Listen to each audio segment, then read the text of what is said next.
একটি জাতি কত বছর নিজের মাতৃভূমি ছাড়া বেঁচে থাকতে পারে? 10 বছর, 20 বছর, 50 বছর, নাকি প্রজন্মের পর প্রজন্ম? না, এভাবে কোনো জাতি বেঁচে থাকে না। হে রোহিঙ্গা মুসলিম, সেই সকালটির কথা ভাবুন, যেদিন আবার ফজরের আজান ধ্বনিত হবে আরাকানের প্রতিটি মসজিদে।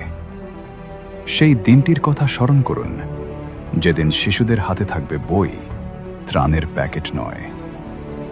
হে রোহিঙ্গা মুসলিম, আরাকান আপনাদের ডাকছে, ফিরে যাওয়ার প্রস্তুতি নিন। সময় এখন যুদ্ধে যাওয়ার, নিজেদের আজাদির জন্য জেগে উঠুন।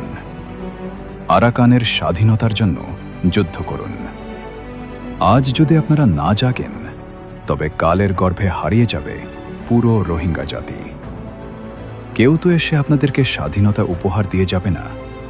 স্বাধীনতা অর্জন করে নিতে হয়, এটি উপহার দেওয়ার জিনিস নয়।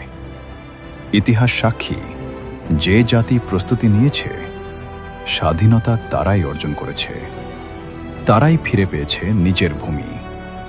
আর যে জাতি অপেক্ষা করেছে, তারা অপেক্ষাতেই হারিয়ে গেছে। সুতরাং আপনাদের স্বাধীনতা আপনাদেরই অর্জন করতে হবে। আজ নয়তো আগামীকাল, অথবা দীর্ঘ সংগ্রামের পরে, কিন্তু প্রস্তুতি শুরু করতে হবে আজ থেকেই।